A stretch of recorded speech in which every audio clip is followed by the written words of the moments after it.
congratulations to everybody involved in this tremendous achievement. For me, it's really an incredible thing that has happened in my lifetime.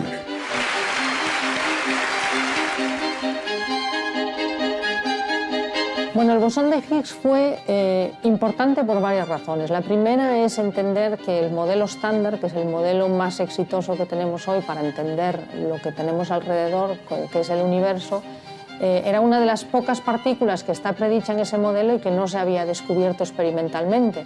Por lo tanto, su descubrimiento es una vez más una verificación experimental de que ese modelo funciona muy bien. No hay una relación, digamos, estricta en el sentido de que el bosón de Higgs nos esté explicando el Big Bang. El modelo estándar nos explica el universo unos momentos justo después del Big Bang.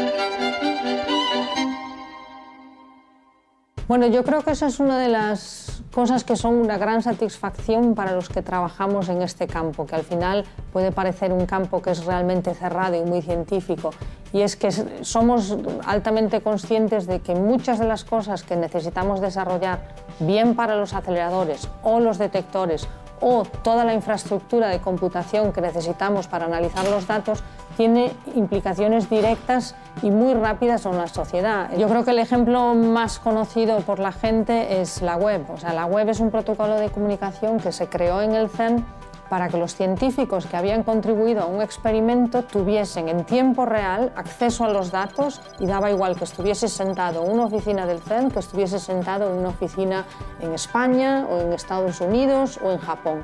Era una comunicación inmediata y muy clara. Y eso es una de las cosas que hoy en día ha cambiado la sociedad completamente. Lo mismo ocurre con los sensores o con los aceleradores. Los aceleradores, de hecho, es una tecnología que la gente no se da cuenta, pero la estamos utilizando continuamente. Cuando vamos a un hospital para tratarnos por cáncer, cuando pasamos una frontera y nos están haciendo escáneres de las cosas que llevamos en las maletas, a los camiones. Es toda una tecnología que tiene implicaciones directas y muy rápidas, y mucha gente no sabe que son cosas que se han desarrollado en el CERN. Bueno, el LHC es el Large Hadron Collider, que es el gran colisionador de hadrones. Gran colisionador porque son 27 kilómetros de acelerador, y de hadrones porque lo que hacemos colisionar son protones, que son partículas que llamamos hadrones porque están compuestas de quarks. Yo creo que es uno de los proyectos más grandes en la historia de la humanidad desde el punto de vista científico, y el LHC como máquina es el instrumento más grande que jamás se haya construido. Hay que tener en cuenta que es la parte del acelerador y la parte de los detectores, que son las que registran las colisiones, las que nos permiten, los instrumentos que nos permiten hacer física en ese acelerador. Ahora mismo estamos en el hall de los imanes. Los imanes son, en el caso del LHC, que es el Large Hadron Collider, son los componentes principales del anillo, porque permiten mantener las partículas dentro del círculo, del casi círculo, que no es enteramente un círculo. Tenemos instalados un poco más de 1.232 dipolos, 15 metros de longitud, 35 toneladas cada uno, y unos 392 cuadrupolos que permiten focalizar, es decir, mantener las partículas dentro de los paquetes para que no las perdamos a lo largo de las horas. En esta maqueta, que es una maqueta cortada para permitir a los técnicos formarse antes de ir a trabajar en el túnel, tenemos aquí lo que llamamos la cámara de vacío, y dentro de esta cámara de vacío tenemos una pantalla de haz en donde circula. Tenemos un haz en esta cámara y otro haz en la otra, y alrededor de esta cámara de vacío tenemos las bobinas del imán que permiten generar el campo dipolar, que es el campo que mantiene las partículas dentro del anillo.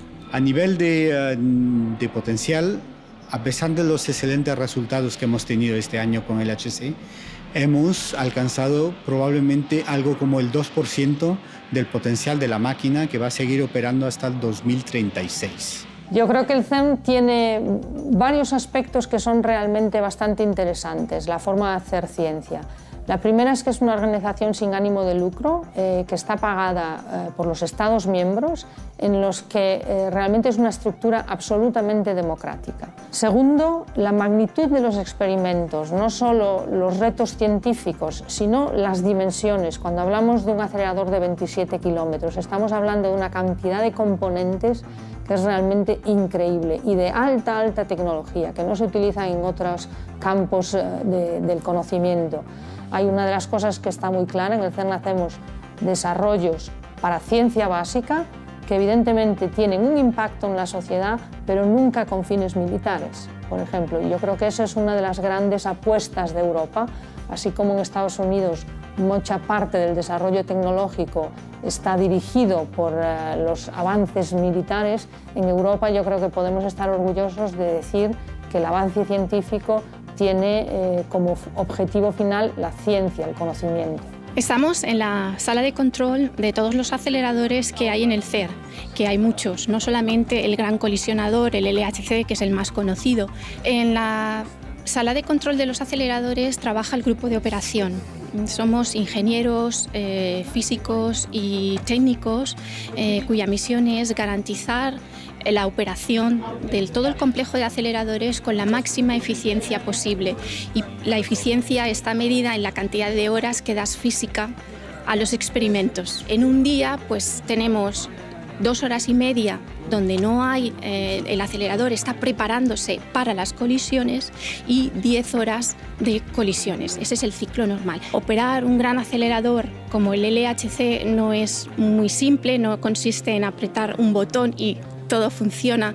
Hay muchos pasos a respetar antes de poder declarar colisiones en los experimentos, que es el objetivo final de nuestra máquina.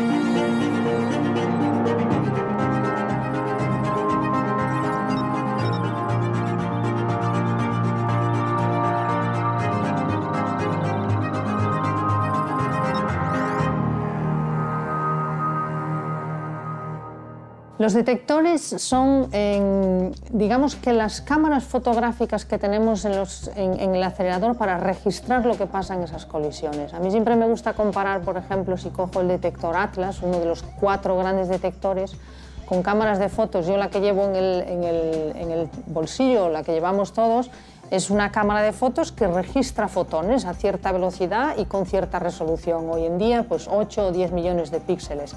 Un detector de partículas es exactamente lo mismo, pero no solo registra fotones, sino que va a registrar todo tipo de partículas, las partículas estables, los muones, los piones, los protones, los electrones. Las registramos todas, pero con una precisión enorme. Una cámara, como he dicho, tiene 10 millones de píxeles. Nuestros detectores de partículas tienen hasta 100 millones de píxeles. Y no solo en eso batimos récords, sino también en la velocidad a la que tomamos esas partículas. Las colisiones en el LHC son cada 25 nanosegundos y nuestras cámaras, por lo tanto nuestros detectores, tienen que registrar esa información a esa misma velocidad. En el caso de Atlas, realmente es una maravilla de la técnica, en el sentido de que es un detector de partículas que está instalado a 100 metros bajo tierra con unas dimensiones espectaculares. Son 25 metros de diámetro, 40 metros de largo, 7.000 toneladas de tecnología, 3.000 kilómetros de cable. Es una aventura que se ha construido con centenas de institutos y de colaboradores de todo el mundo. Estamos en el centro de cálculo o el centro de datos del CERN. Aquí se reciben todos los datos de los 4 experimentos, de los 4 detectores. Después de las colisiones se hace un filtrado. Se selecciona un 1% de todos los datos que se producen en las colisiones, buscando colisiones nuevas que no estén almacenadas todavía. Este filtrado se hace de manera electrónica e informática en los experimentos, y aquí nos llega un 1% de los datos, que equivale a un DVD por segundo, más o menos. Todos los días del año, día y noche, estamos recibiendo datos siempre que el acelerador está funcionando.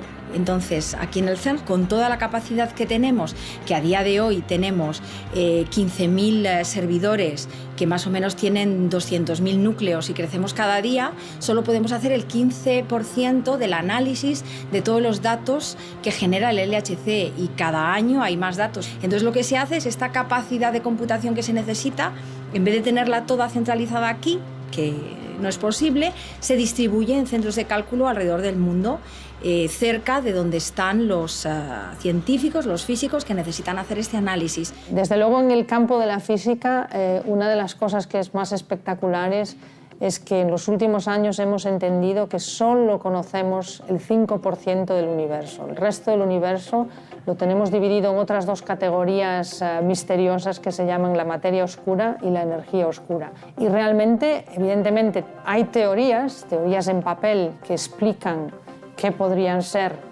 ese 95% que no entendemos, y nuestra función en el CERN es intentar verificar experimentalmente esas teorías. Esa es una de las grandes preguntas. Por ejemplo, nosotros hoy estamos operando el LHC y vamos a seguir operándolo por 2 años más, hasta el 2018. En el 2018 tenemos lo que llamamos una parada técnica, en la que vamos a mejorar tanto el acelerador como los detectores. Por lo tanto, hay toda una comunidad de científicos que están, a la vez que operamos, estamos desarrollando nuevas tecnologías. Y hay una parada similar preparada para el año 2025, donde vamos a hacer realmente mejoras espectaculares tanto en la máquina y los detectores para poder tener más colisiones, lo que llamamos más luminosidad en los aceleradores, lo que nos permite tener un acceso mucho más fácil a la física. Más estadística significa una mejor comprensión de la física y mayor acceso a posibles descubrimientos. Yo creo que estamos todos convencidos de que es el camino a seguir para poder aportar respuestas a esas preguntas. Vodafone One, el todo en uno de última generación.